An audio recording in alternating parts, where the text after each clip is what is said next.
ভালো নেই শহর, ভালো নেই কারো মন। শহরেরই এক নির্যাতিতার জন্য কোমর বেঁধে লড়াই করছে সকলে। একদিকে চলছে মানসিক লড়াই, অন্যদিকে নানা মানুষের ট্রল। এসব নিয়ে বিরক্ত, কিছুটা হতাশও টলিউডের জনপ্রিয় ও আবেদনময়ী অভিনেত্রী স্বস্তিকা মুখার্জি। তার অভিনীত সিনেমা টেক্কার পোস্টার সামনে আসার পর থেকেই নানাভাবে ট্রলের শিকার হয়ে চলেছেন এ অভিনেত্রী।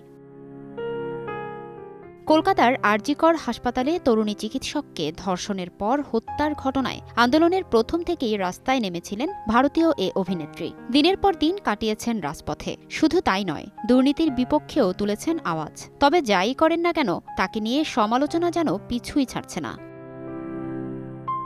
সম্প্রতি তাকে প্রশ্ন করা হয়েছিল, তিনি কি ইন্ডাস্ট্রিতে কারো সঙ্গে প্রেম করেছেন? জবাবে তিনি সাফ জানিয়ে দিয়েছেন, না, এক্কেবারেই না। এ জীবনে আমি কোনোদিন এই ইন্ডাস্ট্রিতে একটাও প্রেম করিনি, আর করবও না। যদিও স্বস্তিকার সঙ্গে প্রেমের সম্পর্কে নাম জড়িয়েছিল অভিনেতা জিৎ, পরমব্রত চট্টোপাধ্যায় ও সৃজিত মুখোপাধ্যায়ের। আবার আরেক অভিনেত্রী শ্রীলেখা মিত্রের এক মন্তব্যের জবাবে তিনি নিজের ফেসবুক ওয়ালেই লিখেছিলেন, ২৪ বছর তিনি প্রেম করে কাজ পেয়েছেন, বাকি জীবনও নাকি প্রেম করেই যাবেন।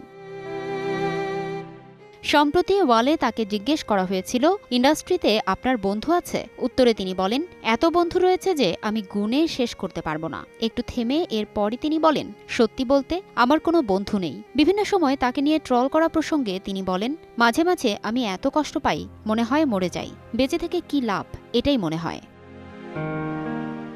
ফারজানা লিনা, সময় সংবাদ, ঢাকা।